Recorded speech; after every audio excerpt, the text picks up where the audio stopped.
A very warm welcome to all our viewers this afternoon to Wild Earth Life at the Watering Hole. And we're starting out at Tembe this afternoon. We've got 2 elephants and a warthog. Looks like some woolly neck stalks off to the side. I'm going to be your host this afternoon, Jaapie Potgieter, and I'm very excited to see what will happen this afternoon. Already got one elephant heading into the pan. Oh wow, and just look at that magnificent specimen. And a good scratch there. That elephant's got a huge pair of tusks.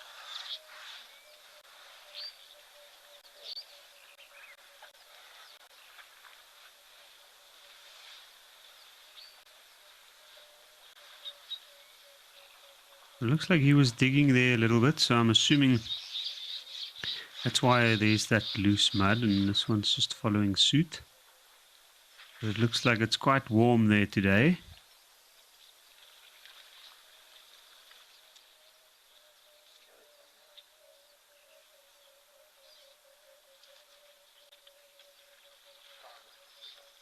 Lots of all needed sunscreen application. Let's see, these two younger ones seem in quite a playful mood.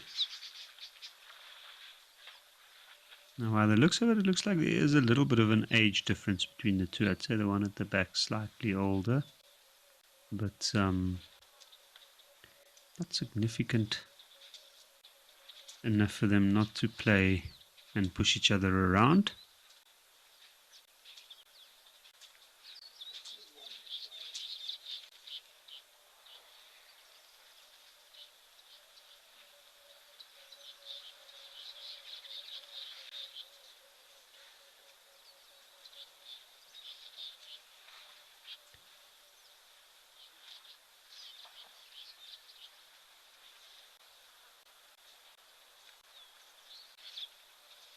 I think they agreed there that they're not going to spend too much energy on that. But let's have a look. Younger elephants follow suit when they watch the older ones. Those two seem slightly better matched up. But it's interesting to note that the other elephant has moved off to go drink in that same spot where this one has.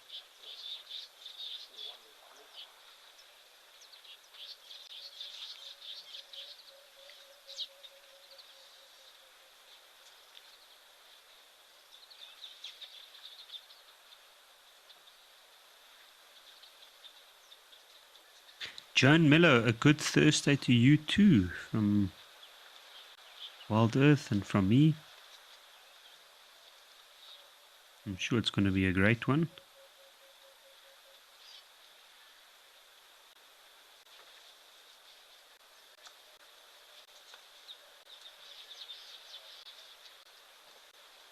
And that elephant, not the one that came in now, but that one standing in the shade.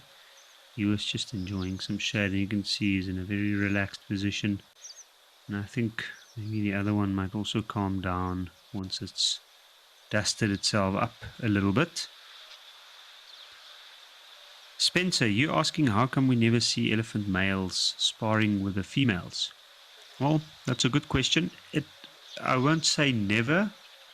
I'd say it's not. I wouldn't really call it sparring as such. Sometimes, whenever there's a huge meetup of a number of elephants, and you do have males and females of similar ages, then they might push each other a little bit, especially amongst the young. But it's not really sparring. They don't really need to. The females, generally, the only times you'll see them locking tusks with male is either if they are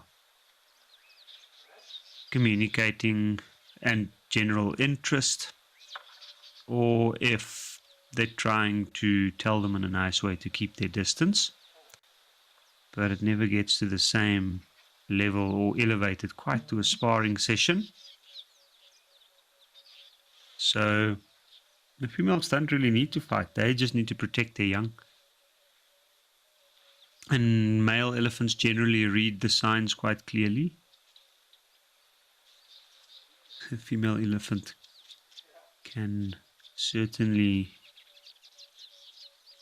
show that she's upset and worried, should there be fear of the safety of the little ones. But the males, they do it so that they can test their skill, hone their strength. And also it's just what boys do. You can see there's a lot of young male elephants there. A lot of these seem within a similar age group. And I'd say it's difficult to say for me at this distance for sure, but it looks like generally they're like maybe just before early 20s. Maybe even late 20s, some of them, but not quite at that mature level.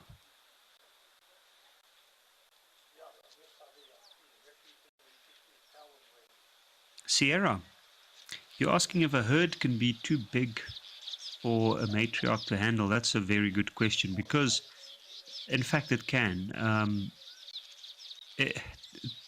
Once again, it's not as straightforward as that. Like, it does depend on a number of things and a number of big players within the dynamics of the group. But certainly what we do see sometimes is sometimes when elephant herds become too big, they know that that will put a lot of stress on resources. Then they will split, and it's usually some of the older cows, like say a matriarch's either sister or one of her older daughters that might decide to take her immediate offspring and start splitting off and move on their own. And of course, what happens is then sometimes we see them gather when it gets very dry in areas where they can meet up, so like around watering holes, for instance.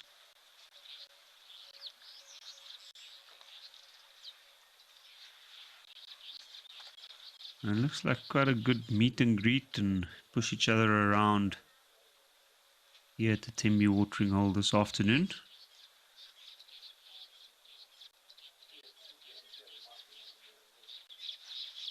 It's really busy.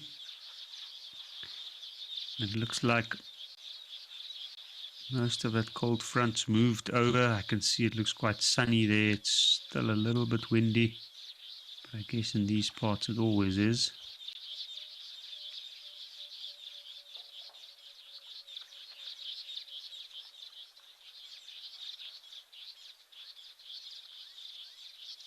I can see a lot of them are just standing around. That one with his trunk draped over his tusk, kind of checking the others out, as well as taking a well-earned rest. To overexert oneself. It looks like it's moved away from that other elephant in the shade. Maybe it's not so keen on the physical interaction this afternoon.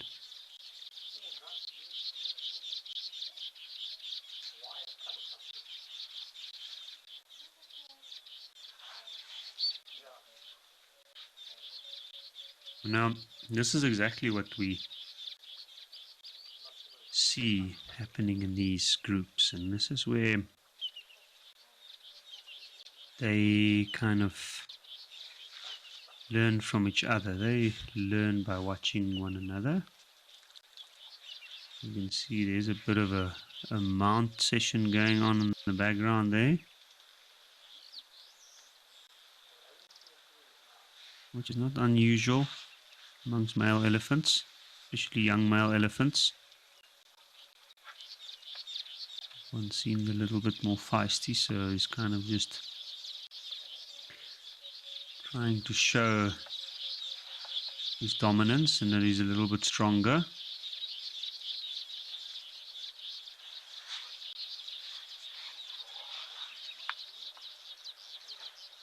By the looks of it, those two tussling at the back. The one on the right out of those two, that seems like the biggest one in this group. Would be a good sparring partner.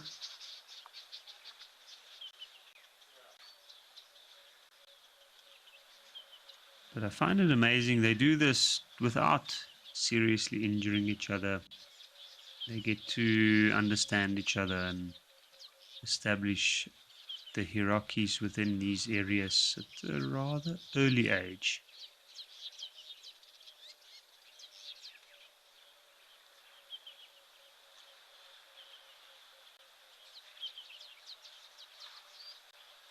It's usually around these times of their lives where they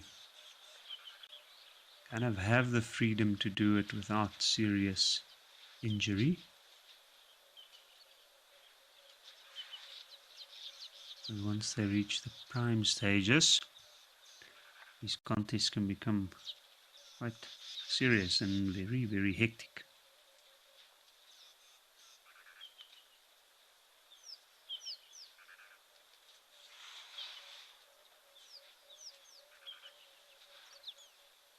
Also, being very hot, I don't think they'll continue with it for too long.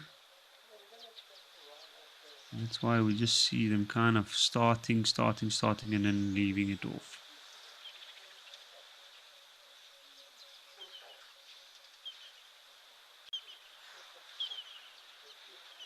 And elephants, like any creature, they are very large, of course, especially a bull elephant. The African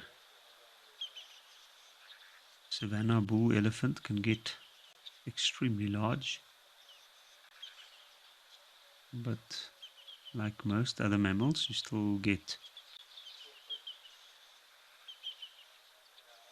various size and shapes. You get very tall elephants, shorter elephants.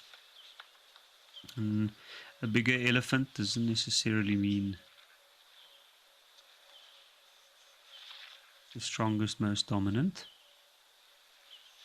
I've watched some elephant fights where the younger, or what looks younger, but the smaller out of the elephants sometimes had the advantage even, with slightly shorter tusks, acting a little bit more aggressively. And then of course the environmental factors and timing and a whole bunch of other factors that can play in.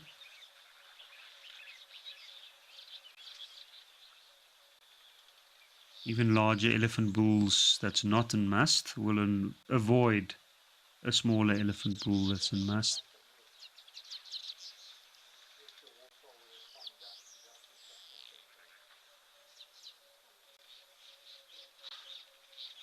Now the excitement seems over.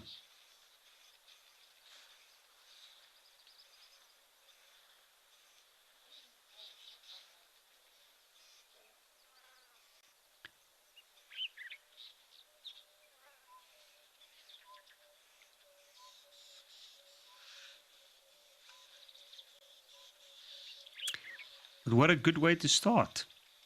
And I'm excited to see what's happening elsewhere. So let's head over to Founders for a bit of a different scene.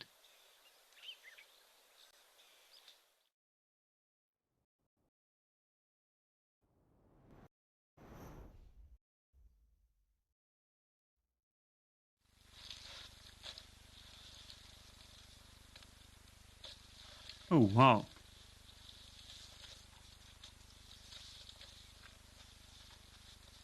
Indeed a different scene.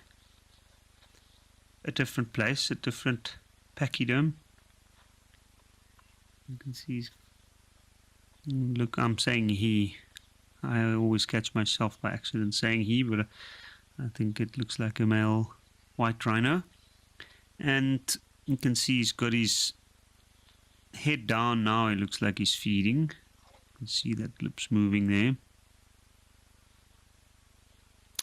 Moist nostrils. You can imagine from moving your lips and nose through the dust and the dirt. And very runny, moist nostrils provides good protection, keeps the nose lubricated, keeps it clean. Very important sense for this animal. But what a view. It literally looks like he's standing on top of the edge of the world there. Beautiful clouds coming in. I saw the tail was twisted up, curled up as it approached, and then once it stopped there to feed, looks like it kind of relaxed a little bit and just focused on feeding. But let's see. This is my favorite part.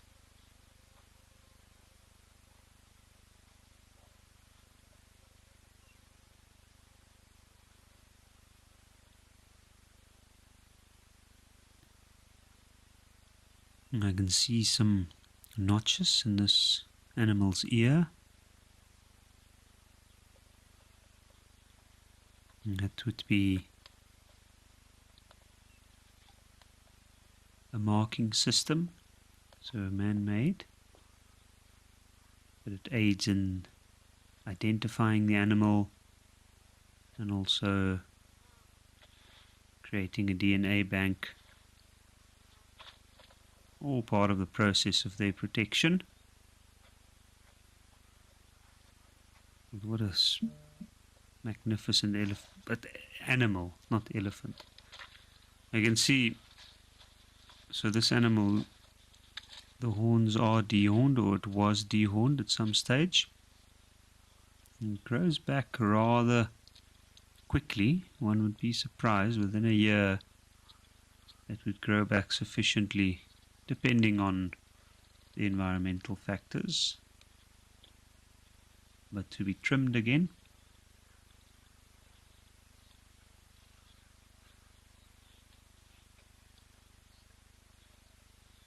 you can see its tail curling back up there, so it's probably concentrating on either a scent or picked up on a good patch of grass to feed on.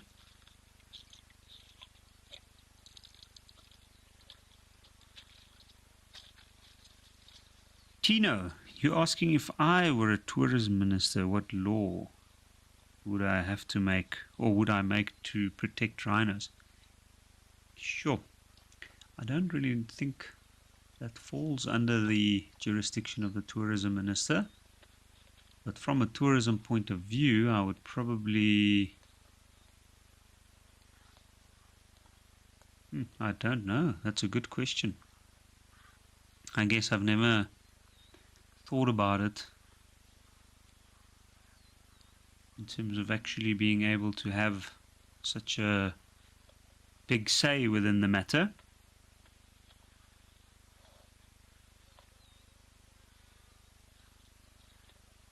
But it is a tricky one. I think it's also something that's not that easily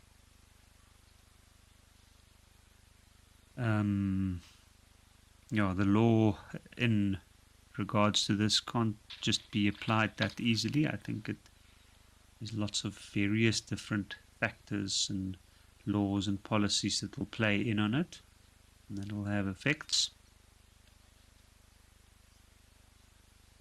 So yeah, would be difficult to answer. But I'll definitely have a bit of a think about it. Well, looks like this white rhino's moved off, and hopefully you can get to feed quite a bit with this cooler weather there, but we're going to head over to Rosie's pan.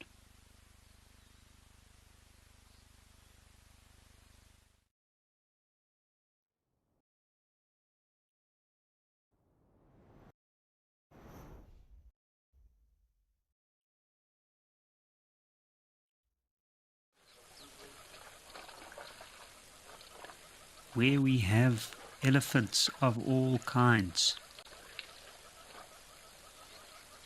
It's quite interesting to see. I saw looking at that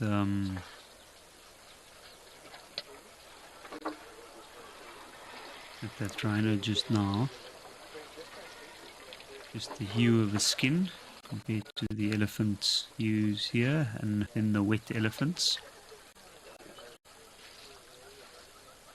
Looks like it's quite hot here. Obviously with the elephants covering themselves with water and mud, cooling themselves down.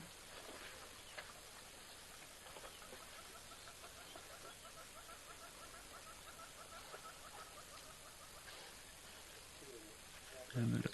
The elephant's dangling his leg.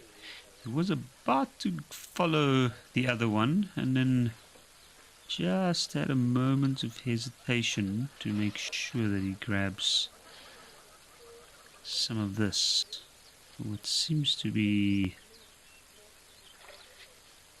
quite freshly sprouted leaves.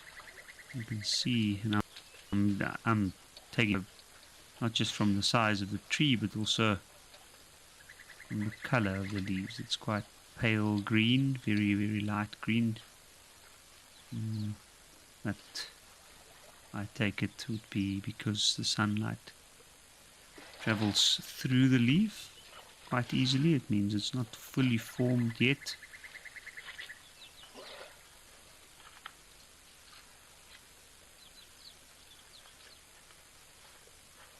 But generally the crop down tree is just evidence of all the animals coming in. You can see there's a major pathway, game pathway there, animal pathway that the elephant's moving along and going down. And there seems to be quite a popular approach. And there we can see in the shade of that tree, looks like a good waiting spot sometimes. Lots of elephant dung around that area. Hans, you're asking if the marulas are ready for the elephants to feed on yet. Not quite yet. So usually marulas start fruiting only around December, or November, December.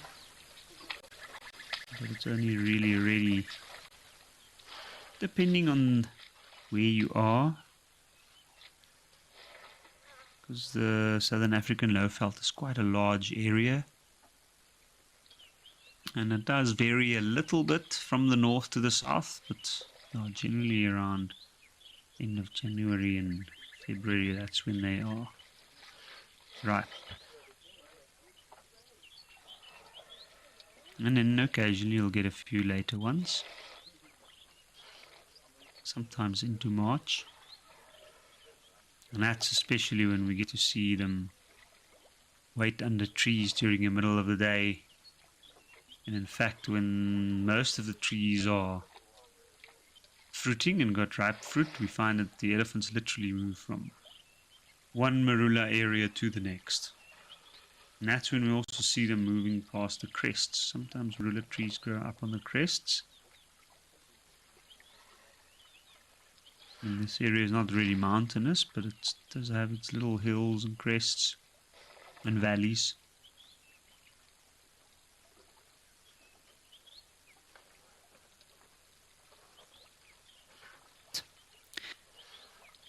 Not exactly what it is, but whatever it is, it looks like they've got something that's interested in there. I can see there's some green leaves in that spot, and it might just be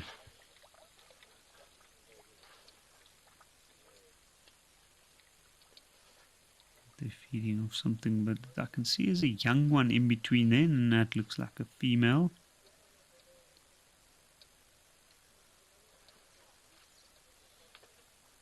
I'm not 100% sure what it is that they're feeding on. Oh, or if they're feeding at all. I don't think they were feeding at all. I think it was a bit of mud.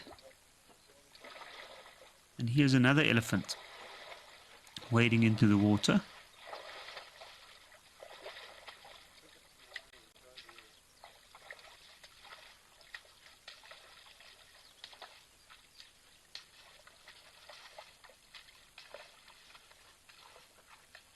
Oh, clearly his attention's been drawn by something else, but I find this quite interesting to see him walk right on the water's edge.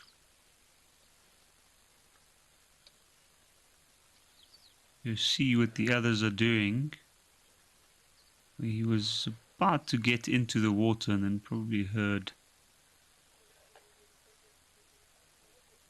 or sniffed I saw that there's a couple just down here.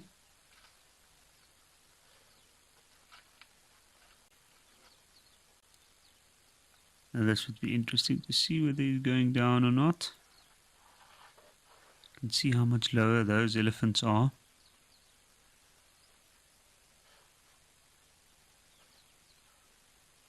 By the looks of it, he was definitely considering it. You can see he's leaning on his front leg, so it's his back leg, back right leg. It's just taking a rest. That means he's weighing up his options. Here we go. Front leg out.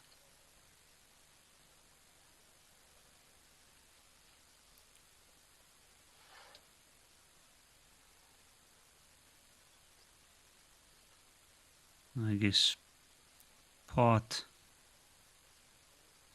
of the benefit of being such a tall animal is that you get a clear view over certain things, but it also provides you a very high view from there. And for an elephant going up like this one, it's just come up now, all those longer front legs is generally a bit more comfortable in moving down.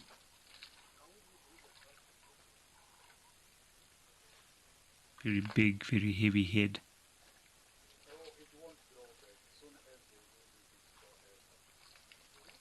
And I don't think that the elephant would have gone down there. I think it was maybe just a little bit too steep. Having said that, if it was necessary for it to go down there, absolutely, maybe things might have been different, but in this case he had options.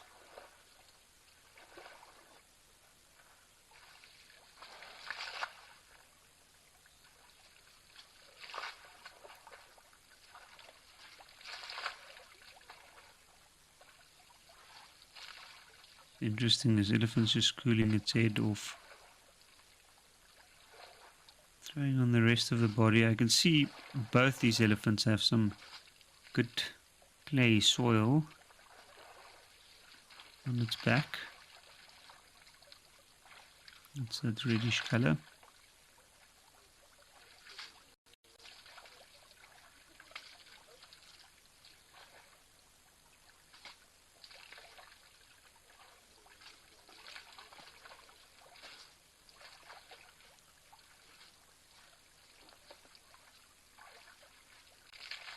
Once again, we can see it's targeting all the vital spots, the areas that they know will help them to cool down a little bit.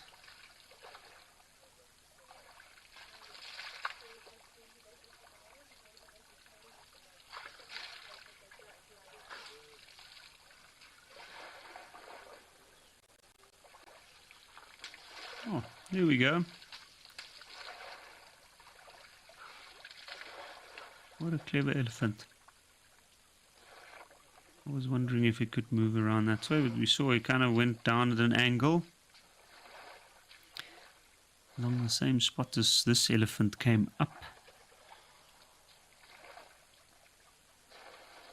Didn't go straight down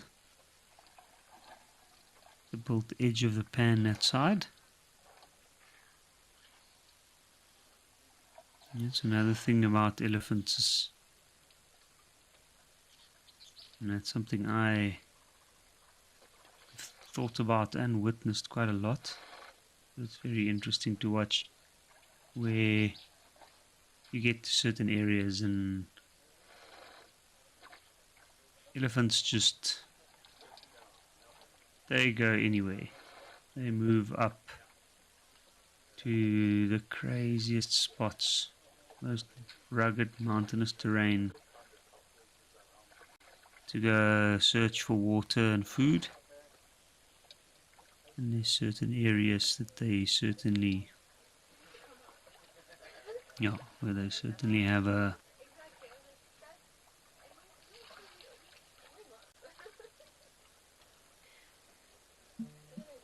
very, very unique way of getting up, and they form these little pathways. Some areas you find these ancient elephant pathways running all the way up very steep hills, and they do it in these zigzag forms.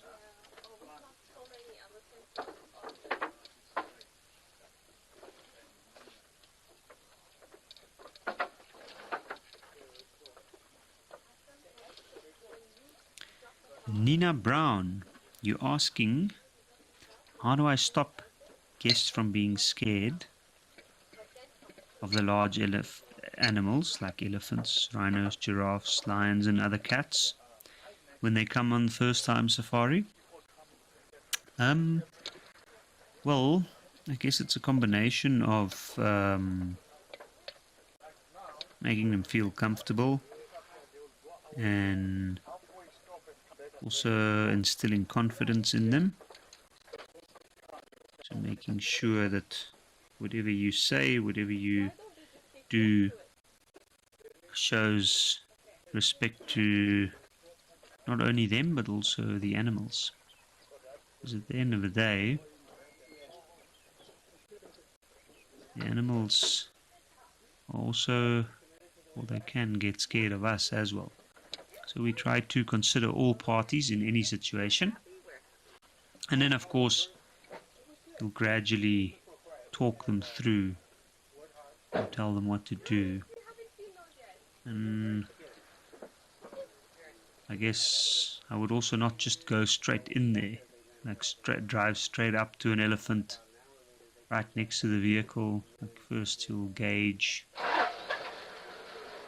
the levels of understanding and levels of comfort of guests, and then gradually you might try and push their comfort zones a little bit.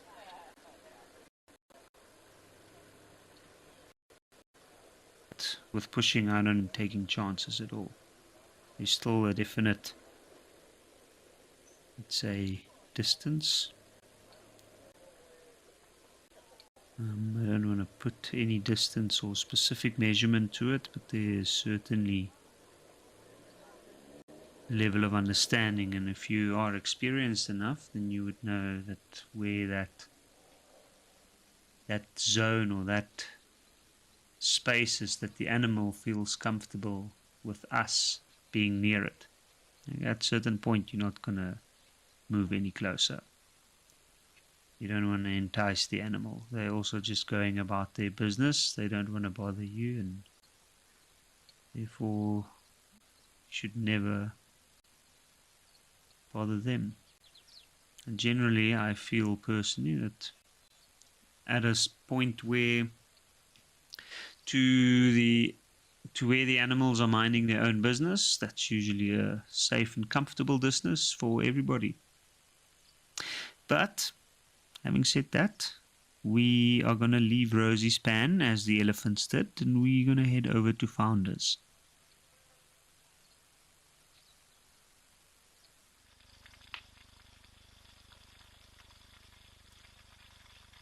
Where we have another view of the rhino.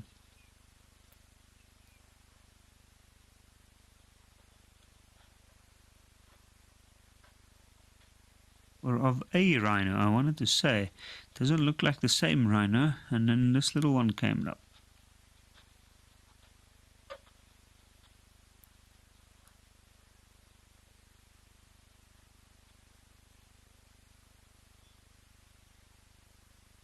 Now, I've seen some different animals around this band. And these two, this is the only, what I'm assuming is a mother with an offspring that I've seen. Oh, what a beautiful view. Look at that. You can see she's lifting her lip up. She's testing the air there.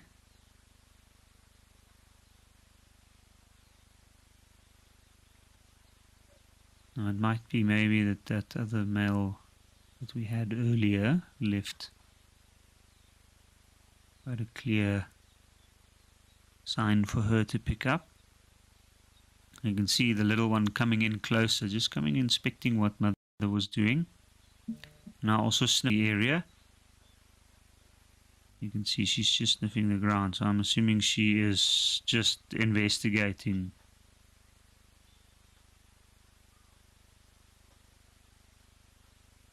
What was happening there? You can see there she's sniffing that rock.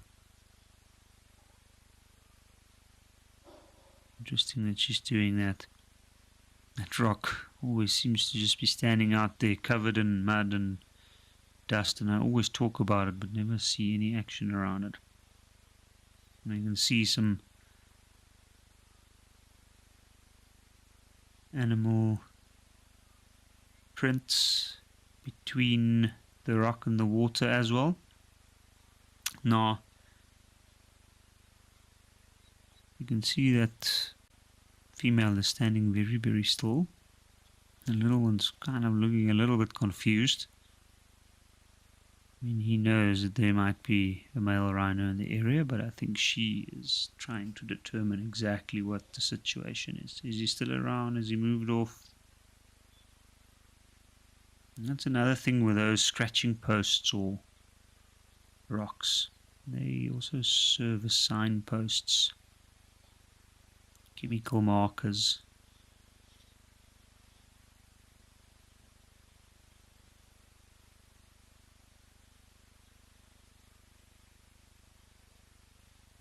Little hubs of information holding on to very interesting smells from other animals that might move past. You can see those ears of the female moving over time, listening out very carefully.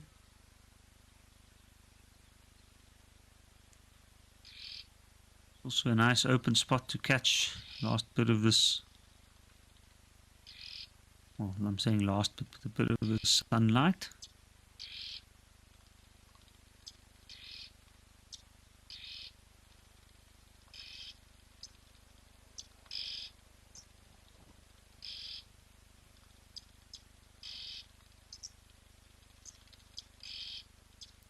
And you can see there's a red-billed oxpecker coming in every now and again just to come and investigate. Also doesn't want to leave the animal for too long. There we go. They came up from down below, so I'm assuming they went for a quick little rinse. Looks like, you can see, yeah, it looks like they're wet actually. And here's the other one. Either he's looking for parasites that might have dropped off.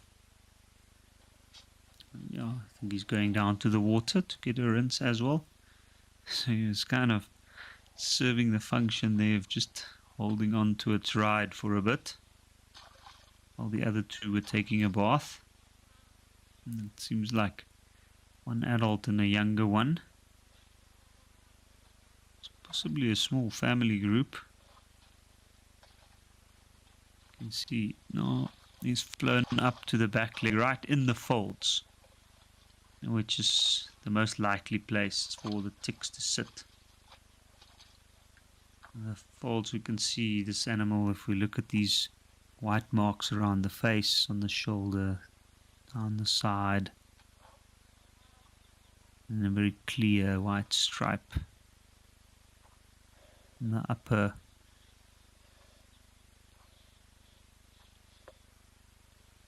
side up towards the rump.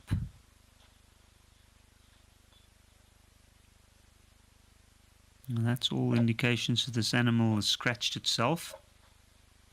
Probably rubbed itself up. It looks quite smooth. The whiter marks around the face, also scratching on posts, on the mother's horn sometimes. You can see like it's doing right there. Just look at that. Getting in that space behind the eye. Above the eye, down towards the side of the horn. Those are the areas it's harder to reach. You can see under the neck.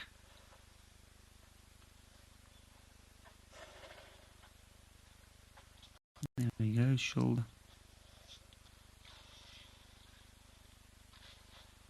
And he's really putting the effort in there. You can see it's not like a enjoyable or a scratch that he's ecstatic about. He's just scratching it, moving, pressing up hard against the rock. So as he does that, all the ticks that would sit out in the open, of course, would be rubbed off.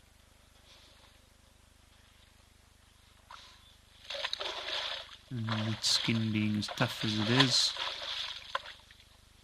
can easily handle that.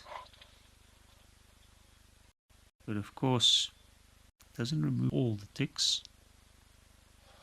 Those very prominent folds,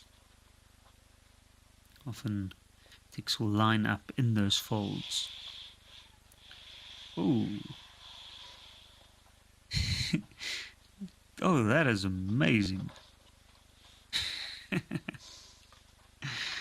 Oh, that was such a unbelievable, relaxing and nice sighting. And then the little one and the mother was a bit preoccupied. Didn't notice the sable coming up. How incredible is that? 3 sable antelope.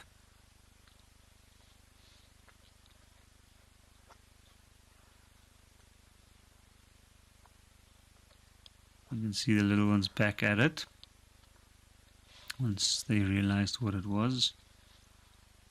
Oh, okay, it's only sable. It just goes to show with these large animals, sometimes they, being that large, they also create a lot of noise, and the proximity of their ears to their own body, of course, it's excellent, but they still, when they're moving about, it's like us when we talk or when we eat. Our sense of hearing isn't always at its best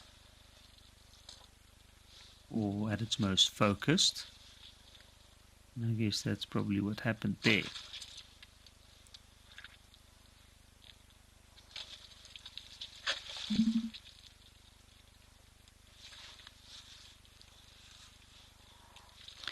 Nina Brown, you're saying the unicorns of the bush, both sable and white rhino. Yes, indeed.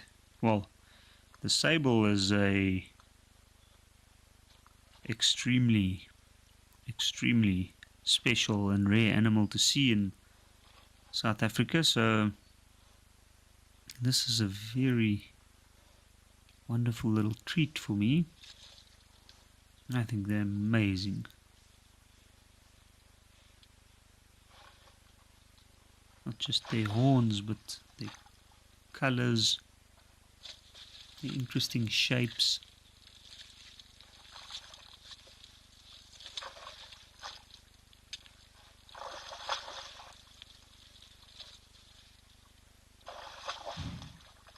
And almost literally the definition, the very definition of the horse antelopes. One of the common ways to refer to this general group of larger antelopes is the horse antelopes. Just look at those incredible horns.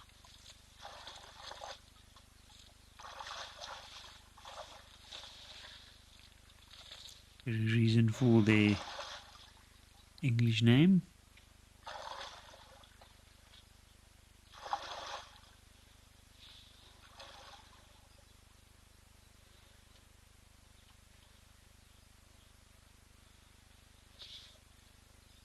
Unbelievable antelope. You can see it looks like only one dominant bull there, which is that big one that drank in front.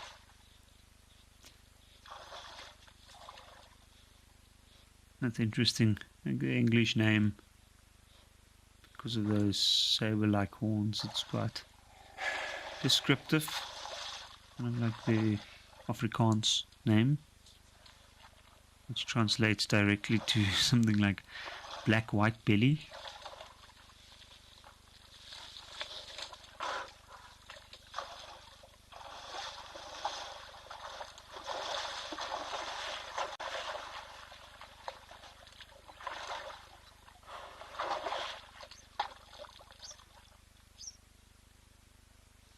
You can see with the younger ones, generally, well, that one there at the back, the horns are much smaller, but the younger and the females are generally more browner as well.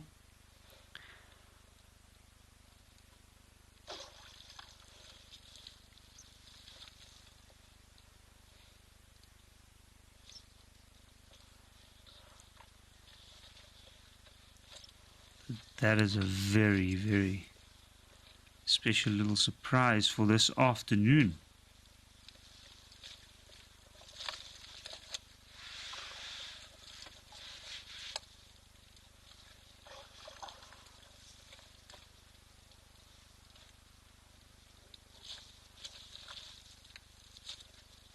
And this one's still checking into the water. I wonder what it was.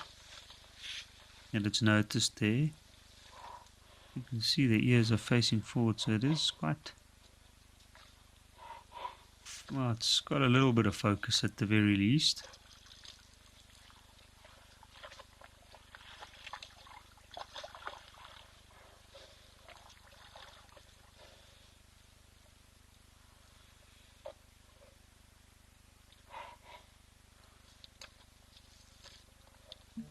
Oh, there we go. There's some zebra coming up.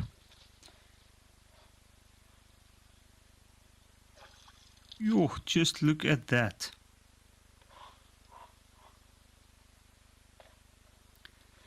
That is incredible. I didn't realize that. There's a younger one by that very large bull. Now, I'm assuming that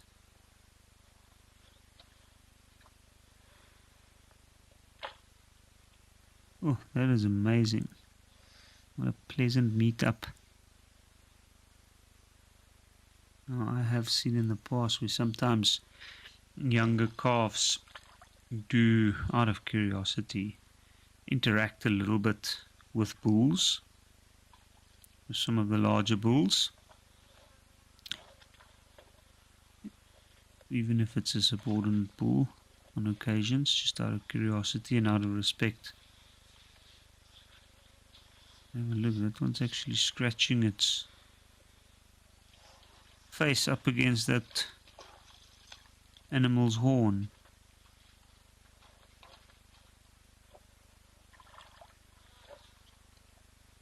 This is beautiful. What a sight indeed. You see, that one's just laying down, enjoying that cool mud. Head down. Still nostrils up, of course. And there we go, a bit of a kick, and by the looks of it, he's already rolled around earlier. And looks like the little one's wandered over to the other one, the other rhino.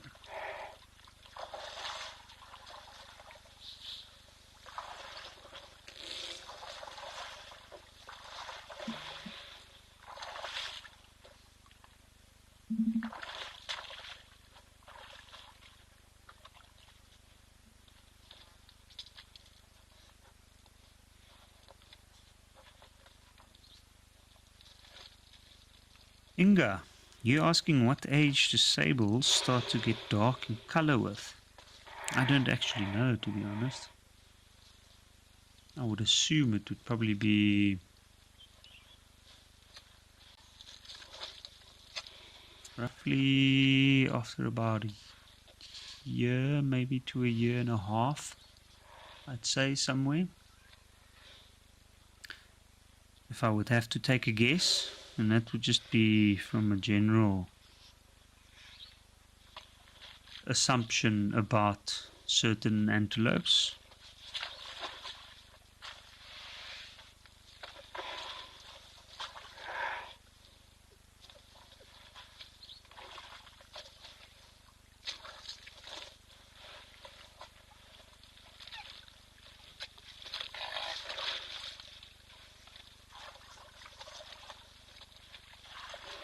This is so spectacular to see.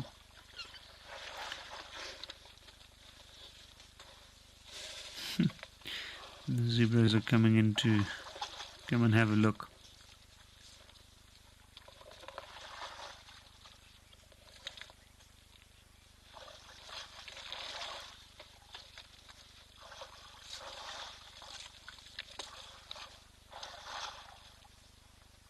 Now the rhino's moved off so the zebras can drink. But this is quite special to see. That was a beautiful interaction there. And it does happen around watering holes, especially if it's rhino that, and I'm sure these do, that spend time together in the same area. They know of each other, they know where we stand with each other.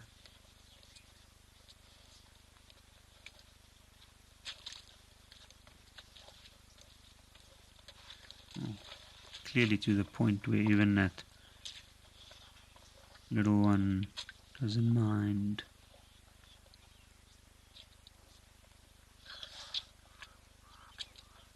To even go scratch up against the others.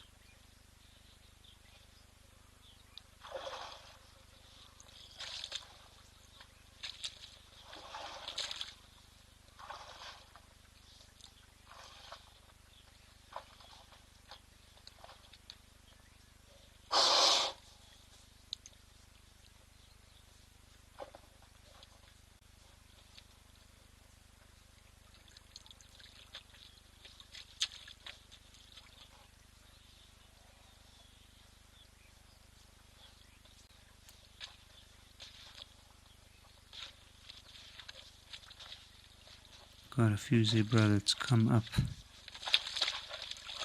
You can see most of them moved off except that one staring straight at him.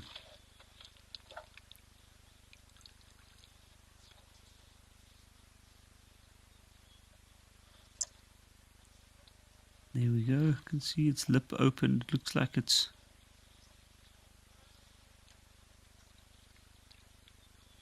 doing the Flemin grimace. Interesting action. Most mammals do. You can see he's putting his head down. Let's see if when he pushes or lifts it back up. But you can see he's got its head down. There's no grass there, so he's not feeding.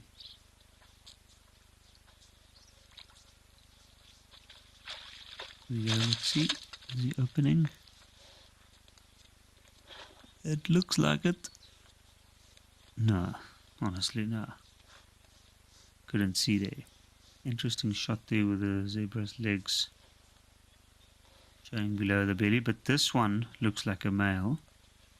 And you can see he's investigating the spot where that female was laying down, wallowing with the little one. And the others, of course. But I'd say that would probably be the most striking scent to him. Or if it was a rival, which happens sometimes. Larger rhino bulls will maintain the order that way.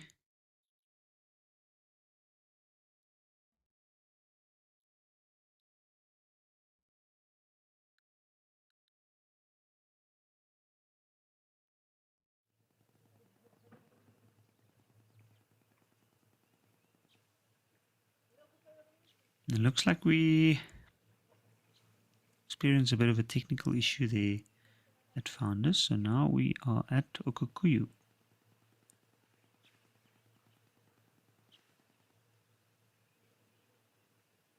Here, from here I can see what seems to be a blacksmith lapwing and some springbuck in the water.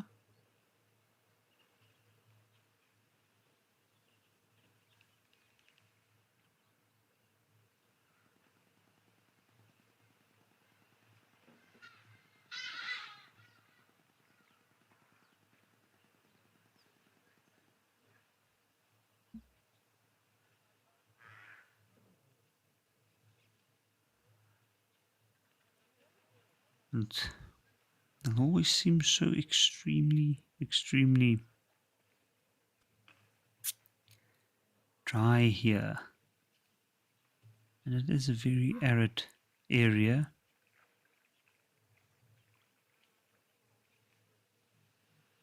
And it's hard to think that in a few weeks' time it will all be covered with some bright green grass. And actually I had a look the other day, had a good view of some of those rocks there in the back. And if I'm not mistaken, this pan sits near the edge of a change in habitat. And where the pan is situated, those rocks are kind of remnants of its geological past, of a limestone layer. It was over this area.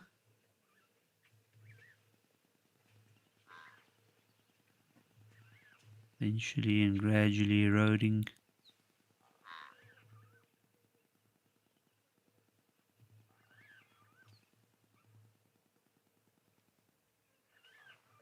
But quite a bit of clay in some of the soil, so it holds water quite well for a long period of time. A little bit more salty than usual, so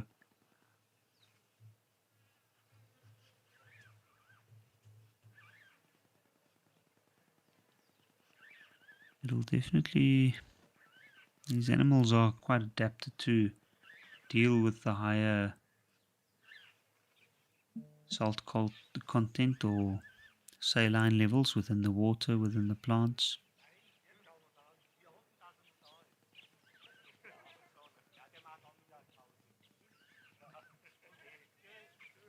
Even the plants in this region, lots of succulents, as they know, plants that manage their water reserves quite well. Of course, some very robust trees.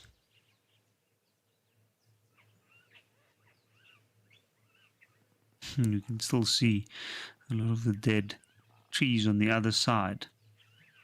Interesting, it looks like, or at least from where I'm sitting,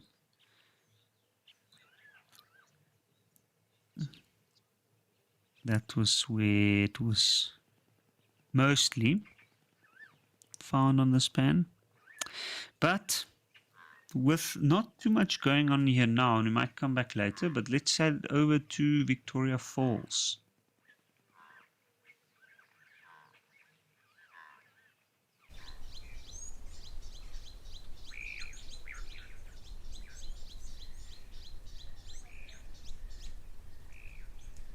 And here we have a wallowing warthog.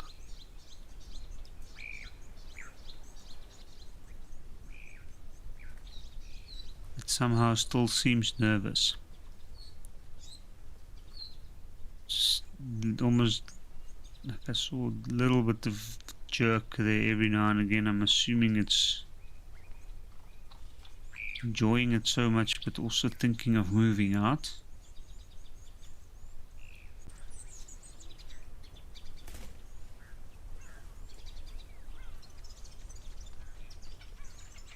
I have some marabou stalks in the background, certainly focused on something in particular there.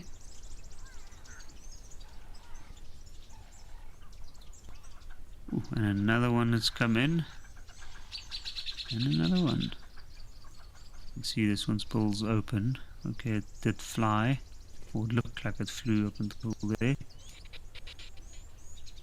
but usually an indication that it's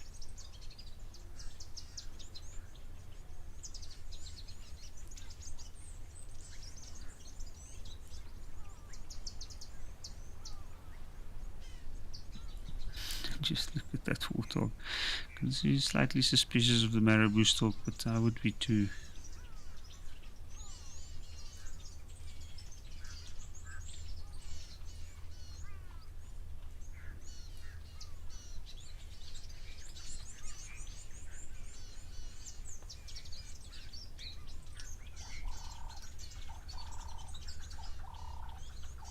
Oh, there we go.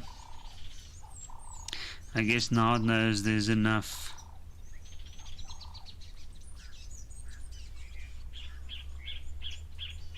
birds around.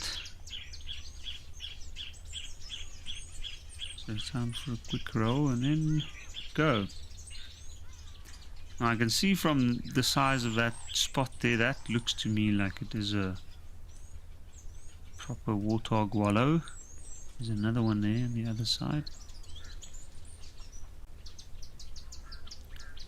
Oh, and another one, and another one. That's quite nice. Maybe that's why I got up.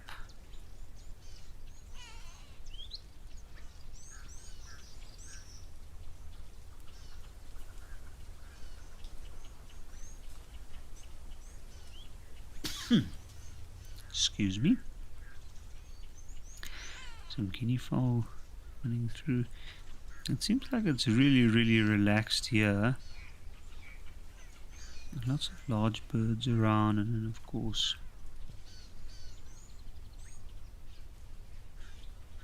the warthog, which has also gone down in the mud on the other side.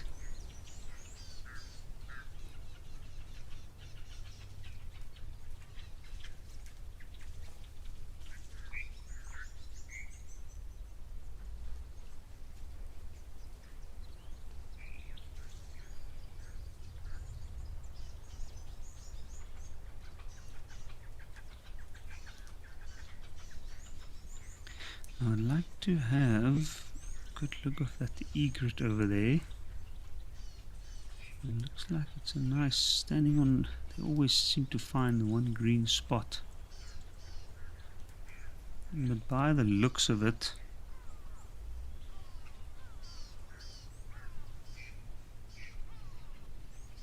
if I'm not mistaken, that is a great egret.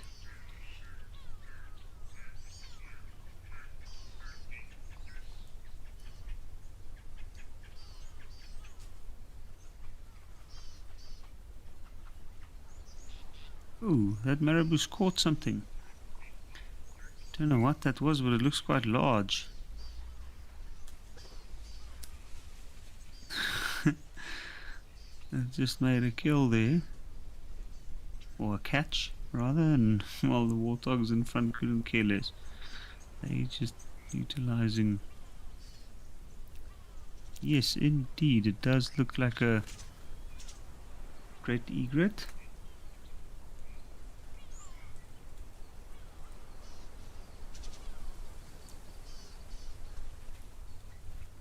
Ooh, and it spotted something. Let's see. Maybe we'll have luck here with another catch.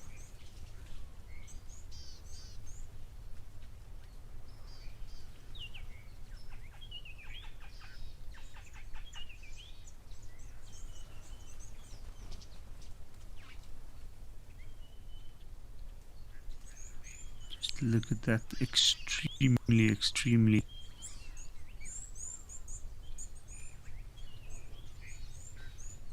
intense stare.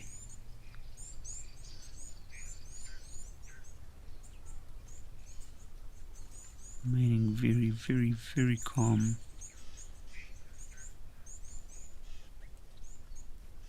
Focused. It's got that very slender, very sharp, spear-like bill, which it can see clearly down right to the tip. So it's got excellent binocular vision, and also a very good judge of distance, or judgment of distance. Around the reeds, usually on the edges of the pans like that, you'll find other little things, little fish hiding, frogs.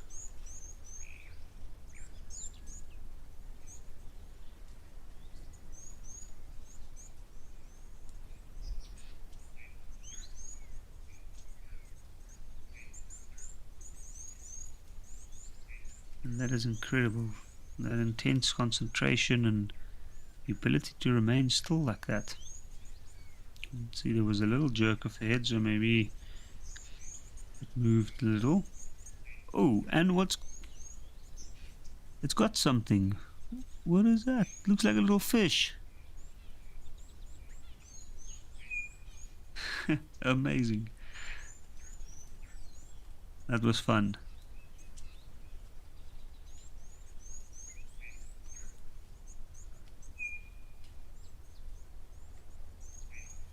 And you're judging from that very long neck, long bill, and that very clear S shape. So definitely great egret. I think just from the size as well, but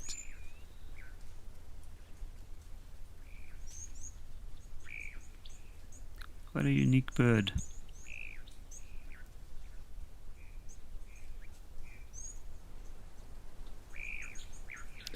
Spencer, you're asking if they can catch other smaller birds. I'm assuming you're talking about the great egret, but yes, indeed, they can, and they do sometimes. You often get little islands or little patches like that within the middle, green patch.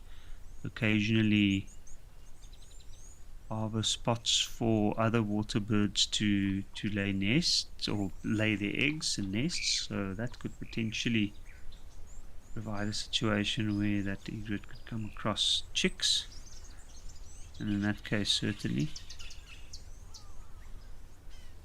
And the marabou, definitely, the marabou will go after anything it can overpower with its beak.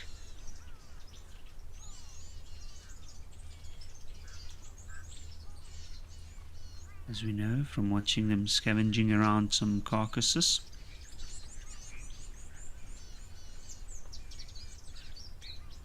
But what I find amazing here, and this is just such a good example of how well warthogs are adapted.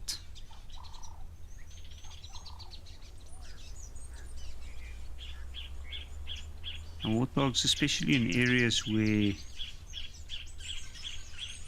there's a lot of larger predators, they tend to not be that active during the night, unlike the bush pig.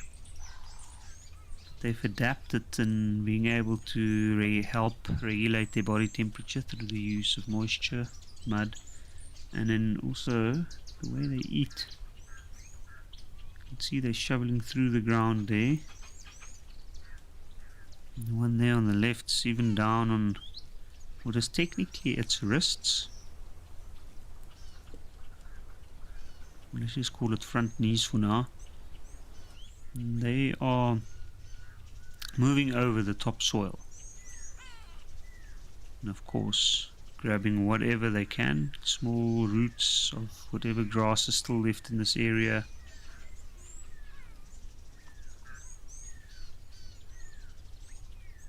And they use that flat, very hard and strong nose and the very strong neck muscles to do that.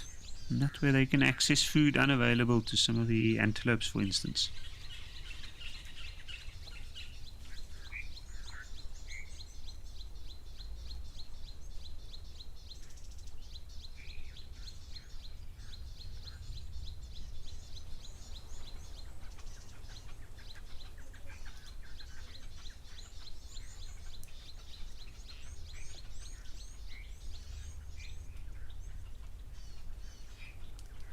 Now they're all going in tow here.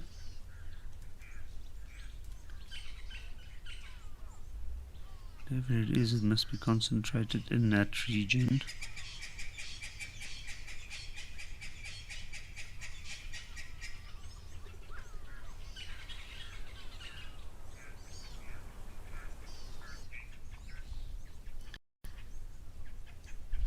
Good job. Very good to have a check in to see what's happening here at Victoria Falls. And I think from here we're gonna head over to Taos, see what's happening there this afternoon.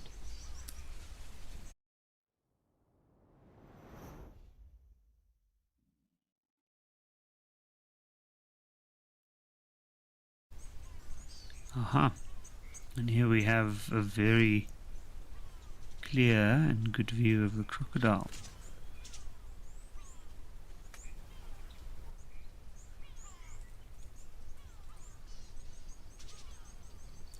Perfect conditions.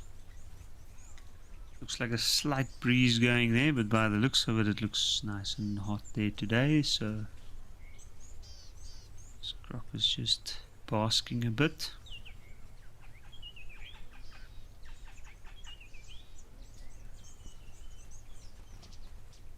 A nice view of the different scales especially along the tail. We can start to see that ridge forming, not far from the hind legs, and then slightly but surely it starts to rise, and then up at the end where the tail tip becomes this very flat rudder-like steer. Extremely well adapted.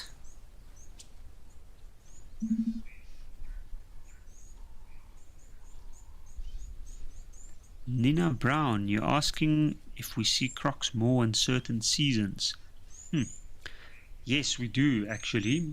It depends on the area in terms of their actual visibility from what we see. So certain areas with only a limited amount of surface water that's deep enough, we will see crocodiles gathering there during the dry season, or potentially gathering there during dry seasons where they move to larger spots. The pressure becomes on. Male crocs are territorial, so the smaller the water sources become, the more difficult it would be for other younger males to fit in. So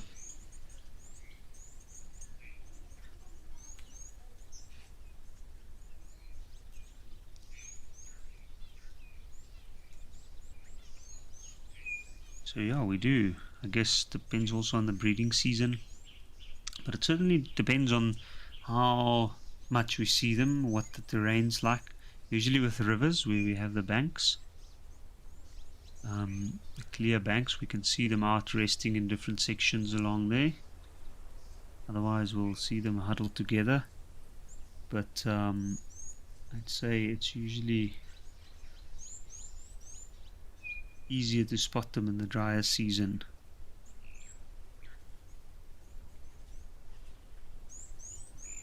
Oh, and look at that. You can see an elephant moving in the reflection. But talking about the green season, I want to remind our viewers of the Green Season Grand Tour that'll be hosted by James Henry, and it'll be next year, April and May. So April and May in 2025, and it'll be for 8 people, but there's only 2 spots left. So you would have to jump, only 2 spots left, and it's got very unique and exciting things that will be happening on the tour. We'll get to meet some of the current and some of the old Wild Earth presenters. There'll be a rhino collaring featured, which is a chance to get actively engaged in hands-on conservation experience. And then there will be a workshop with a Too Wild Film School. And of course you'll have James as your private guide throughout this whole experience.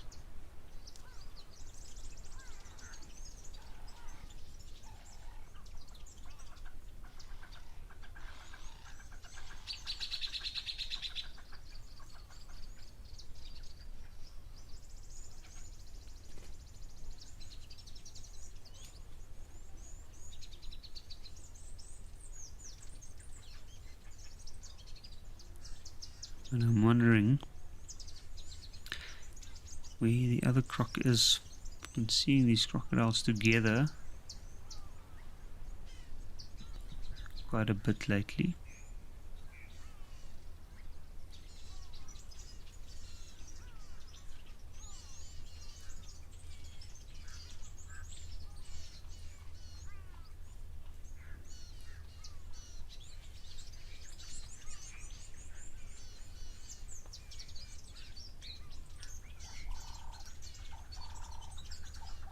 What an incredible creature. Oh, and look at that. Crocodile and a very big elephant in one shot. Usually they come this far to come and eat some of this green grass, but I can clearly see that this guy is looking for some mud.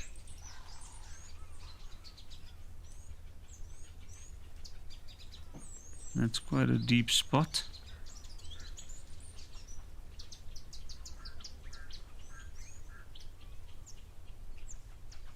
Oh, but that looks like so much fun. I really hope that he'll lay down completely.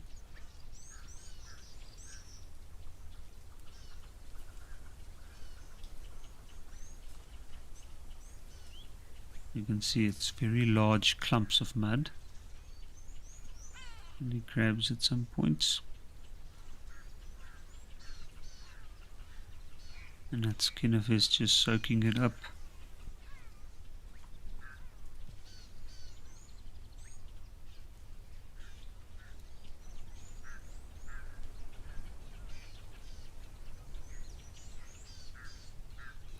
That must be elephant heaven currently.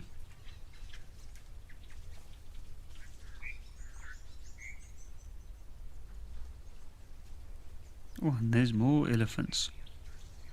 This is just spectacular.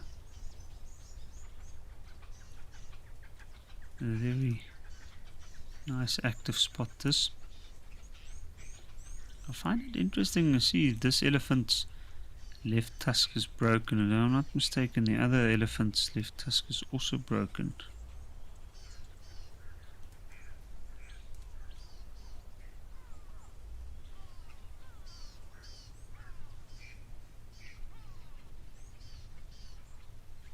You can see it looks like two nice large bulls.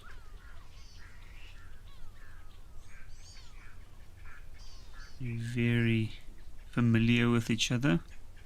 So just going about.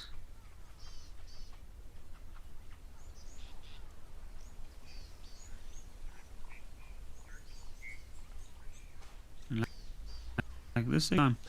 Here I can see there's a decent amount of elephants in the back as well. It's moving away. And it looks like there's some younger ones there, so maybe a herd that was here as well. And I was just thinking with this one closer to the camera, feeding off the screen material, I was just thinking, I guess with a herd, the females could potentially take the little ones to one of these islands to feed, but I think,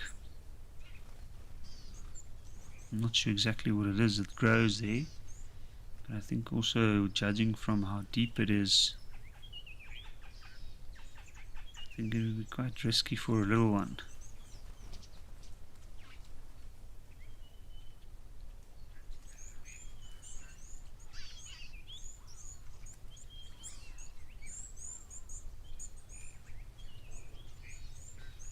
Of course, I don't think any of that would happen while these two are feeding here.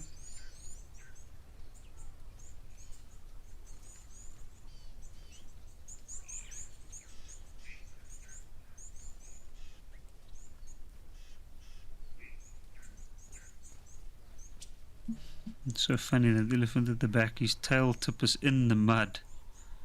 And I was thinking just now, I thought it's bubbles coming up.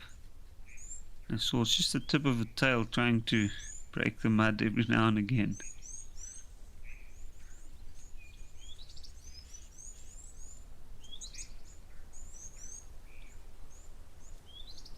Oh, there we go. I was really hoping for this.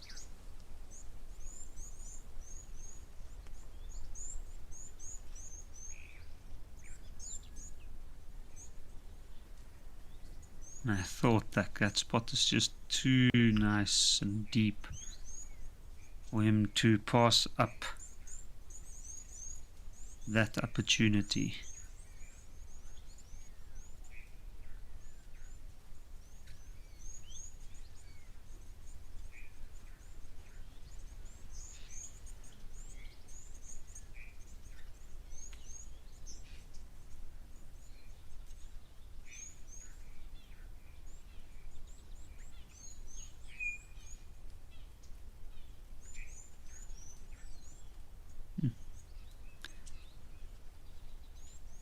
It does look very hot there. You can see those elephants at the back slowly moving away.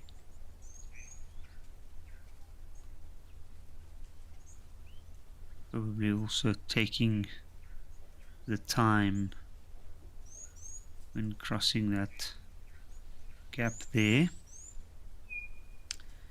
to catch up a bit. some of the movements of other animals through this area, especially the male elephants. Sometimes they might pick up on a scent trail that might prompt them to go in that direction.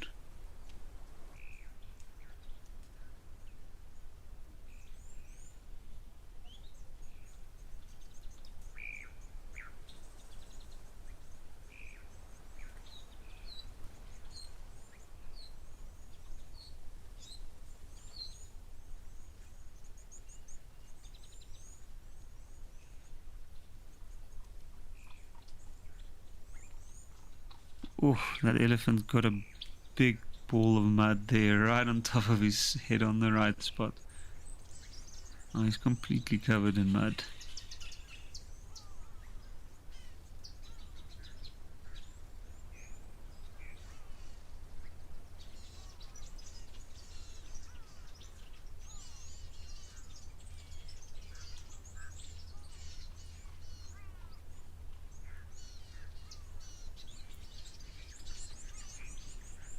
It must be so satisfying just sitting down in that mud bath there. They're definitely in no hurry to go anywhere.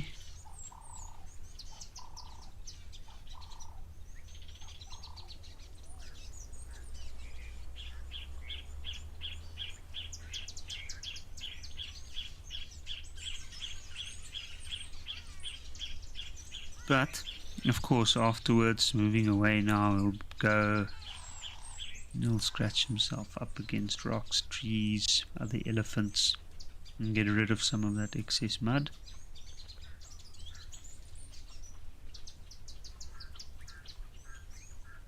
That way, maintain the beauty of its skin.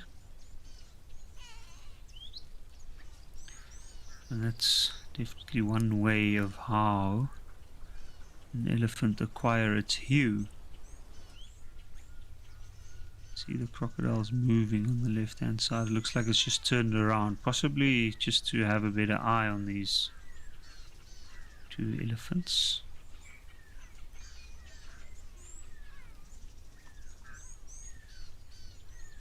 While not trying to draw too much attention.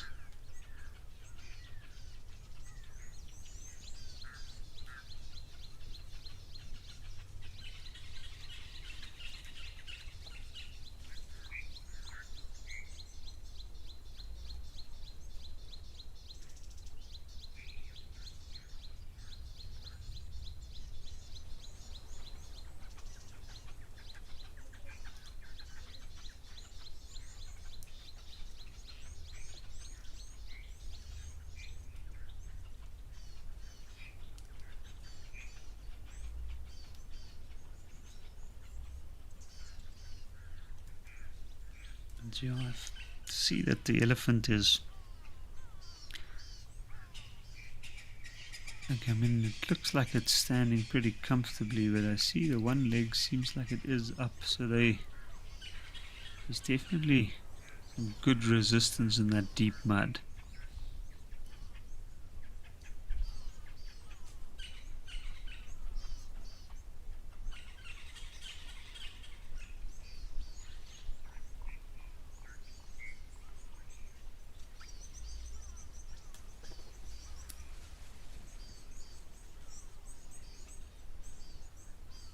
This is such a spectacular sight. You can see how they both, when they're going down for the ground, for the grass. I saw the one at the back there was almost putting his whole mouth on the grass, where this one's just using his trunk very effectively to wrap around and then grip and pull out. Brett, you're asking if the croc would try to get the elephant. I wouldn't say no. I don't know. In this case, I highly doubt. Well, that crocodile's disappearing into the deep mud there. Just goes to show how deep those channels can be. But I don't think that croc would go after these elephants. I mean, I'm not sure, but I don't think so. I just think these elephants are a little bit too large and it would be a little bit unnecessary. But having said that, it's not completely unheard of. There are crocodiles that go after elephants' trunks in some regions. Granted, they're big enough. And that might just be some learned behavior just to maintain like some sort of an understanding.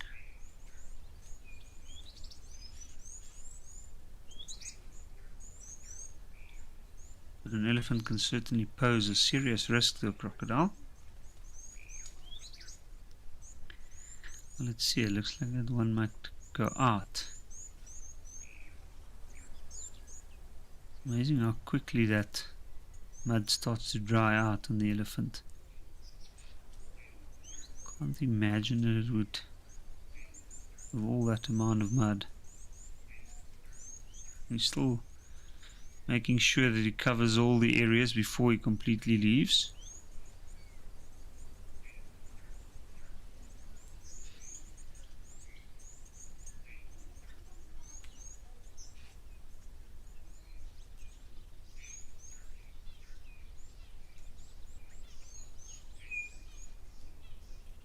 And there he goes. Some waterbuck and zebra there in the background.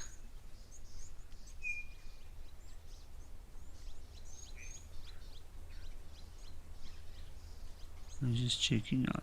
Let's see what's he gonna do now.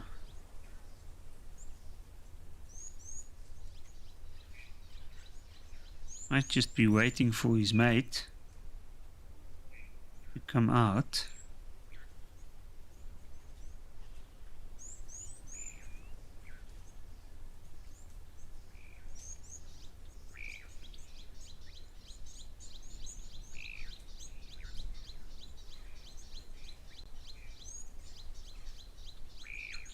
And there he goes.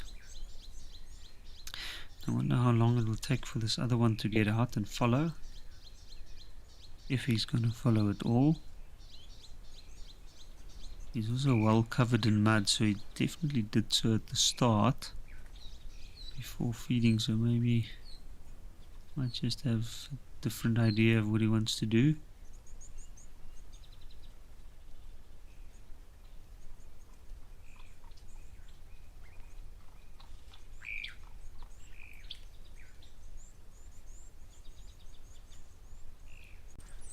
Looks like there's some wildebeest laying down in the background, and then we have the spur-winged goose.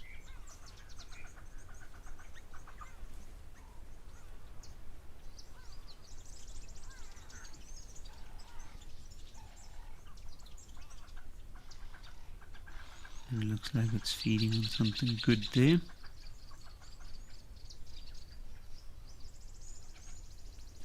And it's interesting to see the elephant move far away from where he was feeding and wallowing to go have a drink.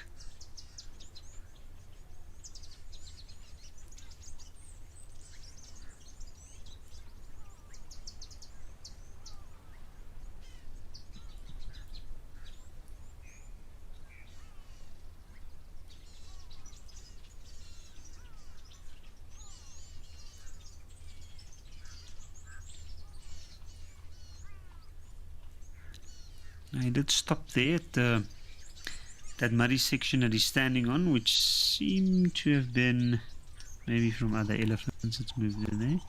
Had a taste.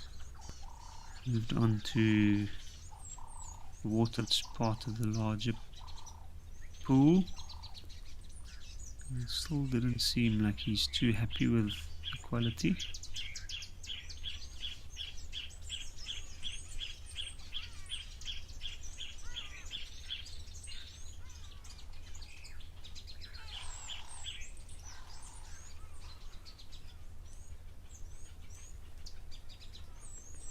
And there's more elephants. There we go. Those ones look like a herd with some very young ones.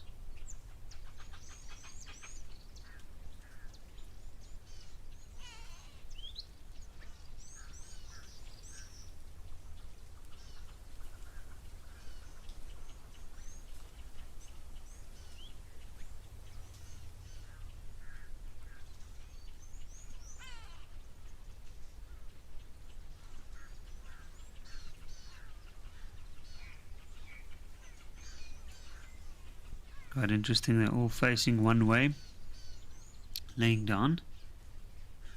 Certainly an animal that can endure the midday African heat.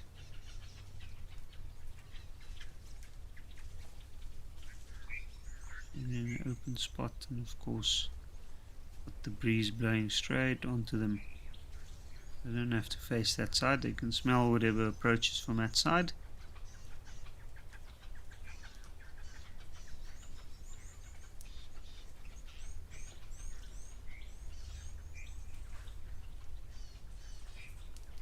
You can see quite a few elephant around here. There's also some zebra that side. But it's interesting to note that the herd's stopping there, and I'm wondering why. It looks like they're just standing. Not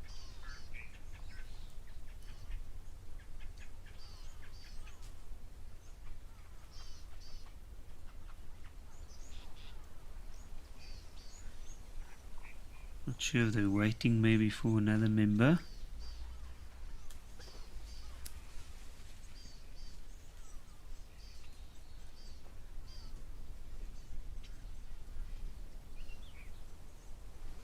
Or maybe the breeze is providing with a nice spot to cool down there.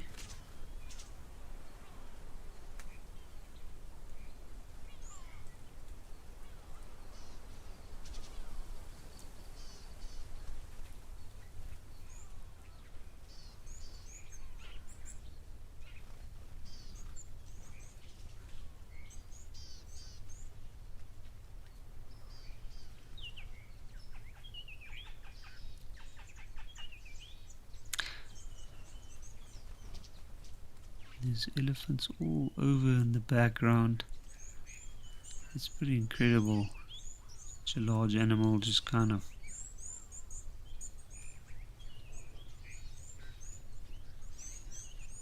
disappears and appears from a background like that.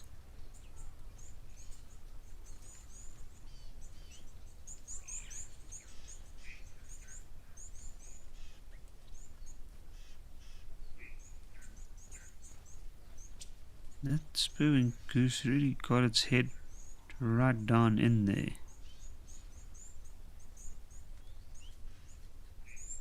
I wonder what it would be going after down there. It clearly looks like it's feeding on something.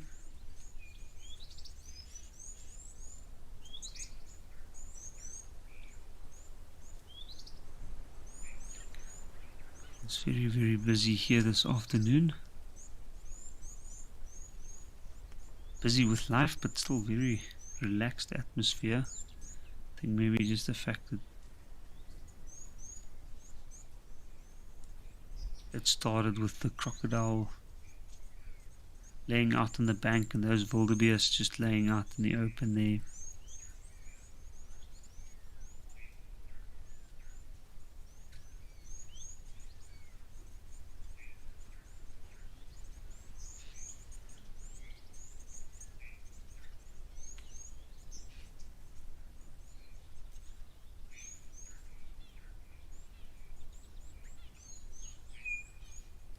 And that bush,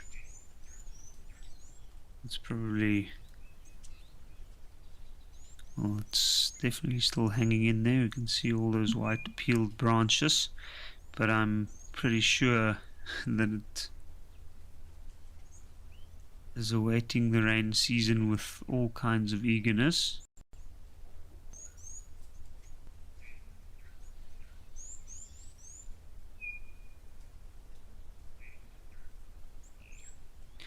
Carlton, you're asking how animals have adapted to handle situations without shade, or adapted for the hot open plains, I guess. Well, various ways. It's a very interesting topic to talk about, especially let's start with the zebra right over there. Now, there's been numerous theories as to why the zebra is colored the way it is with its white and black markings. And for a long time, up until not too long ago, one of the last predominant theories was that the difference in color creates microclimates along the skin, which provides small little airflows that form on the surface of the skin, and that actually helps the zebra a little bit, or at least handle the heat.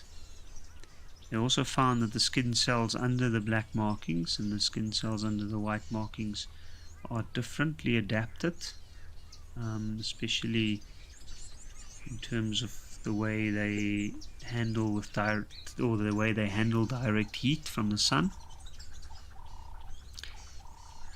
And recently, there's a different approach to this theory as to why they might be marked the way they are, and that is that it provides them also with aid from biting flies. So biting flies can be very irritating out in the open sun, and they certainly do take those moments of vulnerability to strike. So I think maybe, in my opinion, it's probably a combination of all the factors, all kinds of different factors, but it's certainly one thing we know is it helps for or minimize biting flies, as well as handling the heat. And it's interesting because the zebra, like the blue wildebeest, which is also an animal that's got markings, these stripes running down its neck onto the shoulders and halfway down the flanks. Maybe those differences in color and the markings does aid a little bit in the way they cool down.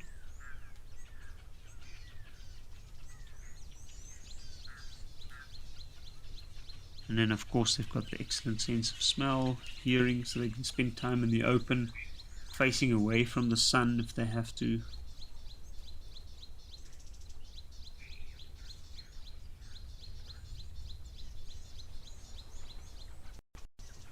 They grooming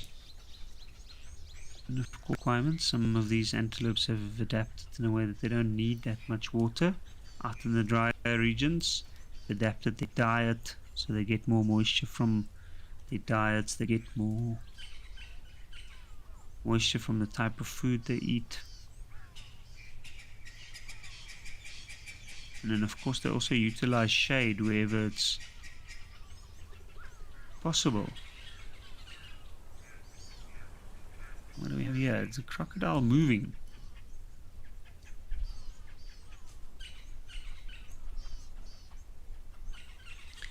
Another interesting animal, especially for adapting to not having any shade.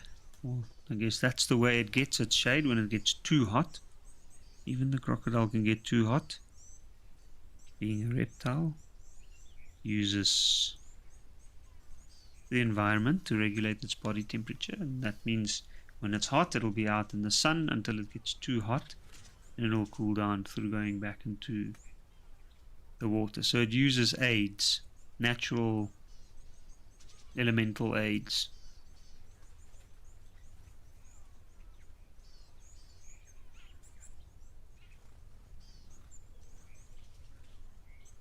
That's why we see crocs out in the sun sometimes, especially late morning. At nighttime they move in the water, which is interesting because the water keeps from being basked all day in the warm sun. The water maintains that latent heat which will be utilized by the crocodile later on.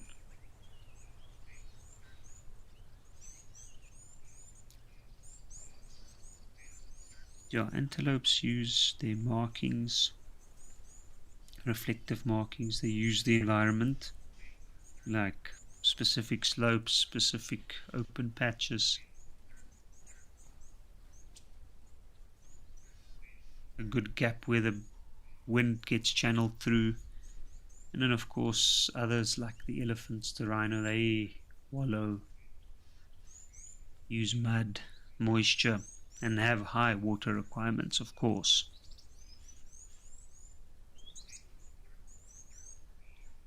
And let's see, crocodile, it's hot there.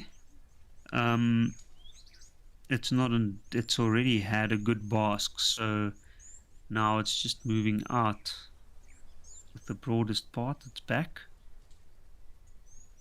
out of the water, so that will halfway warm it up, but also not overheated, so quite a comfortable position to be in, I guess. And that thing is so well hidden. I really have to look for it. And the other one's also moving. So it's the first time I've seen the other one today. It's coming right behind the island, just behind where that crocodile was laying. I want to see if it's coming over this side.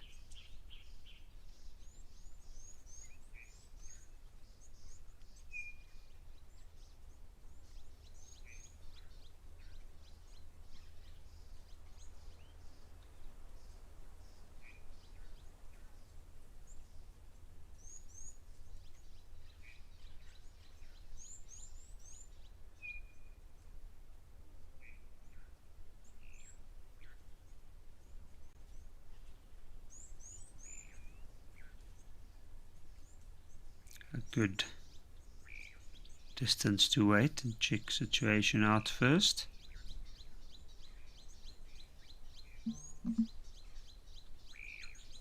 See what the mood is.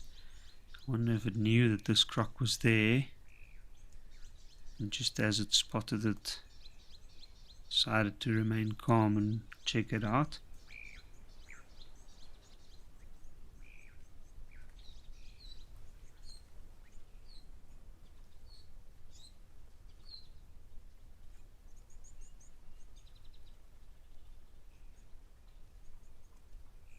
You can just see the eye open there.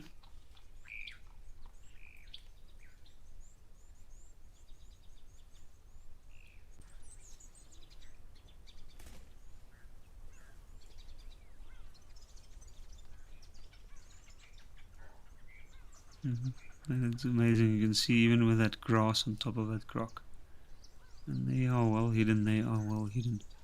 So this croc might be slightly larger, or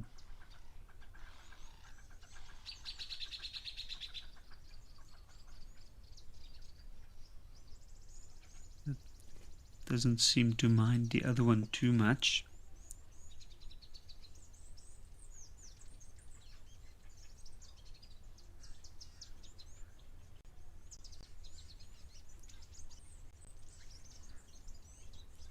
It's a nice way to demonstrate how an elephant's presence in the air. Oh, and there is a third one. Okay, so I didn't see the third one. And that brings in a different element.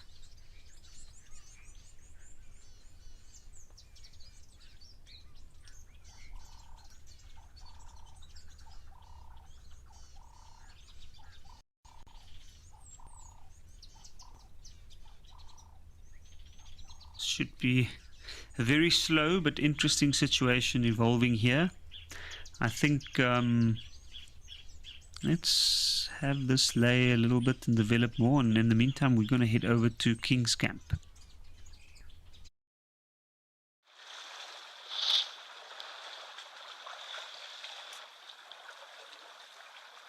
Oof.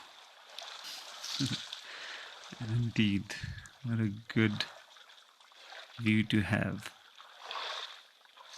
Perfect timing there.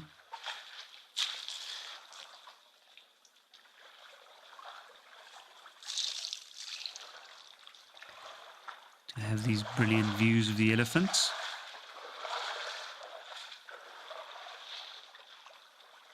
Very wet elephants coming right out of the water.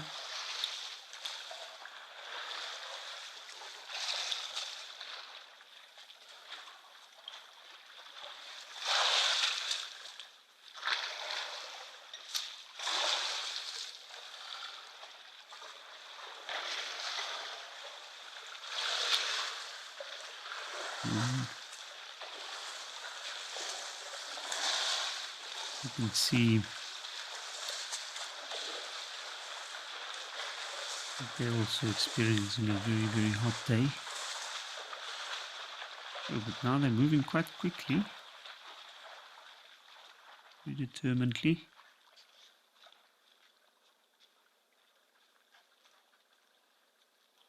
Wonder why that would be.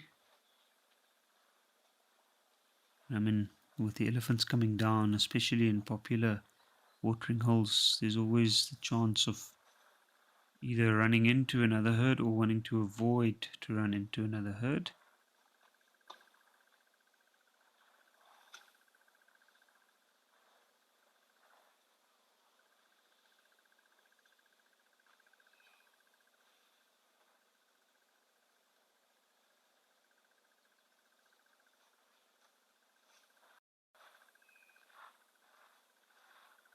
It looks like they got a worthwhile spot to stop at.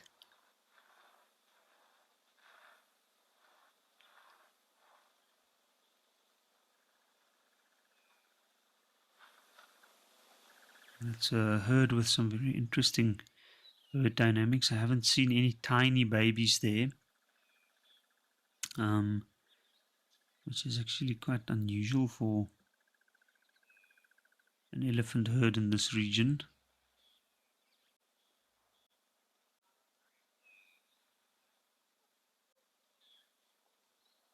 Which means that this herd will be able to move quite quickly.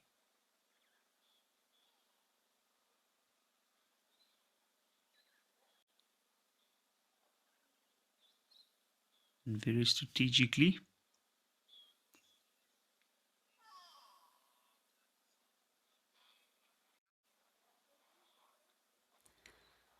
But as they're playing a bit of hide and seek with us behind the bush there, we're going to head over back to Tower to see if there's anything that's happened with the crocodiles.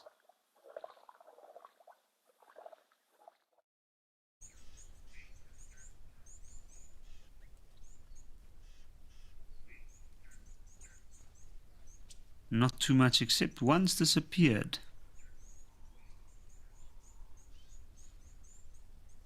But we know that it's there.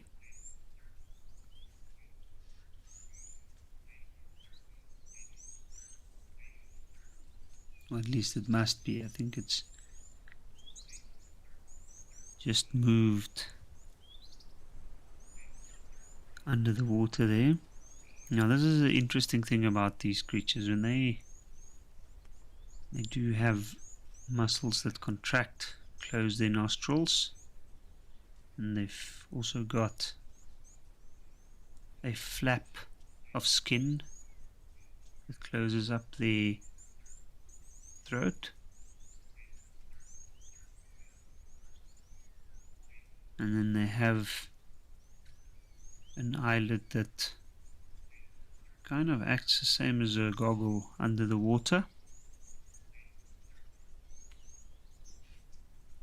But if they remain like that and they remain quiet, they can stay under the water for a very, very long time.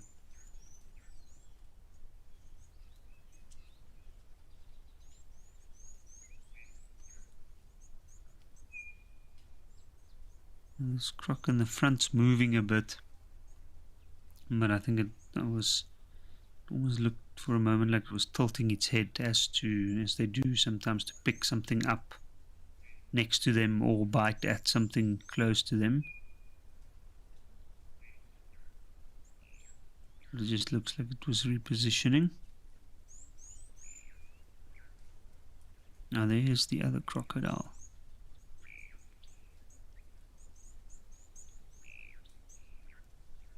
He actually moved a bit back, so let's see.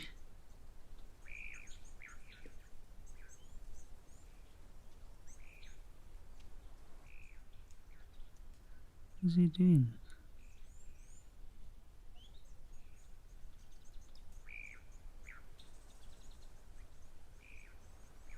The crocs are very interesting creatures. That croc does look quite large. They do have a very they're actually quite intelligent, or more intelligent than people often give them credit for. And they do have quite a clear system of communicating between each other. Generally in the croc world, like in a lot of other things, the bigger the badder. And the bigger animal has the right of way. And they do use displays such as raising themselves up, or even just moving out of the water completely to show their size. And that would be an indication to either a younger crocodile or an unwanted visitor, so that they know how big they are.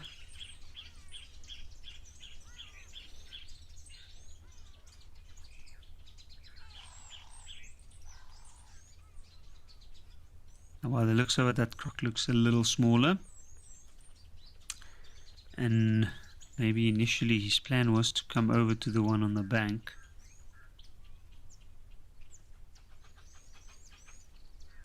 And then notice the other one on the side against it, because this one doesn't seem to bother at all. And there's a dragonfly. And it looks like the dragonfly has landed right on top of the crocodile.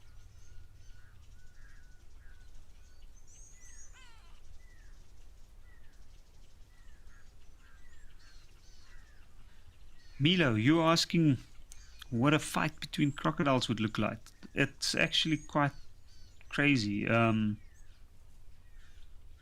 seen two. I've seen territorial fights. I've seen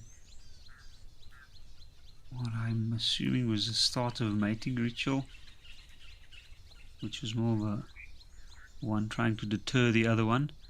But usually they go for the head or the area around the neck, try and hold each other off, or they try and bite at the tail or the foot. Sometimes they might grab, in a frenzy, they might grab part of another crocodile near them, but not really intentional. And then it usually goes with a lot of noises, loud growls and a very deep growling noise that some of the males make, especially the bigger males. You'll be surprised at the noises they make. But yeah, I know some of those like fights where the larger males chases off younger ones, they might even just hold them for a very, very long time around the neck or the head, and you think, oh, that crocodile's done for, and then the next thing it'll rip itself loose and off it moves.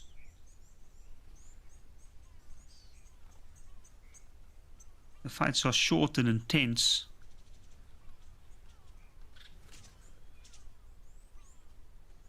The bodies can be quite vulnerable to overexhaustion,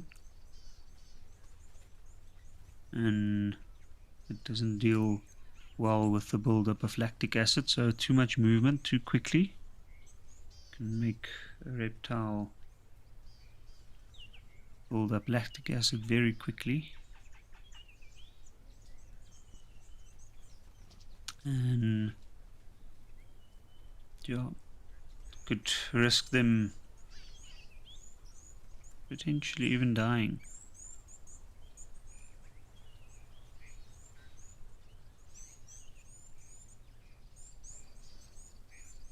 So the fights are usually very short-lived, and generally that's where the bigger the better. It can be quite intense. Usually it's just one chasing the other into the water, into the deeper water.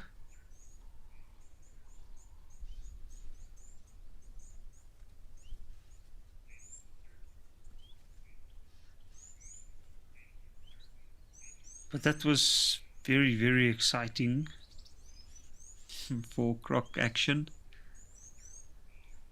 I guess besides the fact that we most of us know how capable they are of dragging down bigger prey under the water, but it's a very rare sight indeed. And yeah,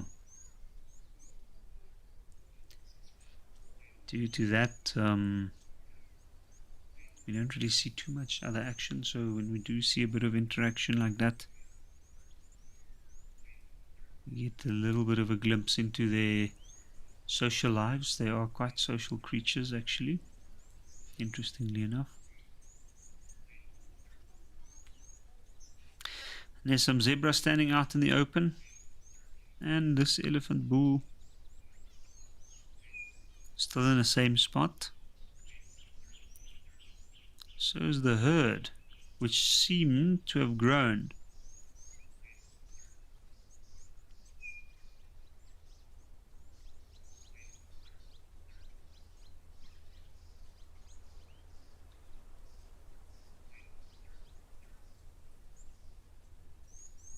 This is a very interesting situation here. One that seems like they might start to move.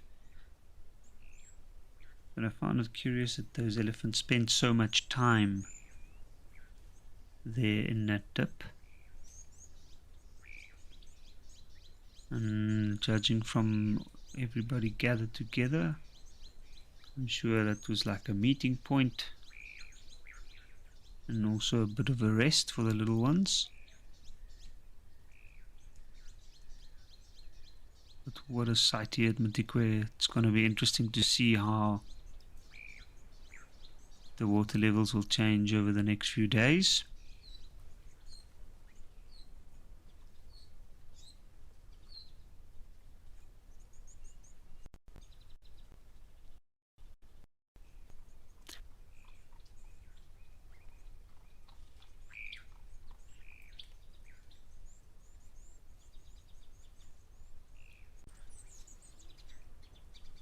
And this elephant mudding himself very nicely there. He might also move, but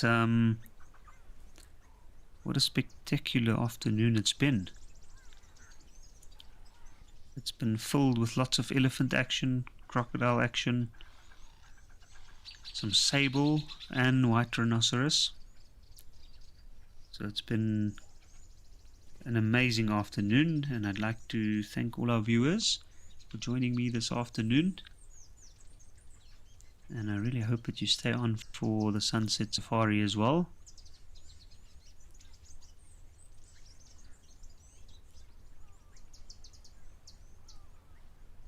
But until next time, I'm saying goodbye from all of us here at Wild Earth.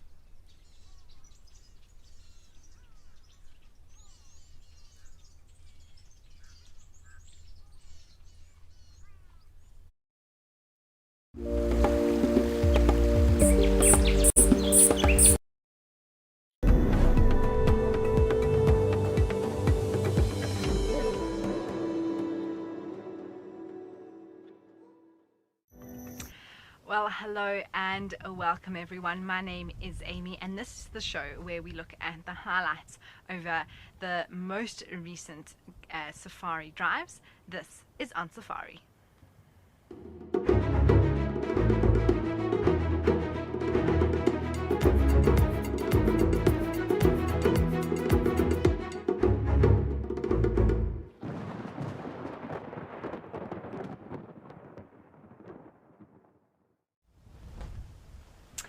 Well, like I said, we are looking forward to seeing some of the highlights over sort of yesterday and today.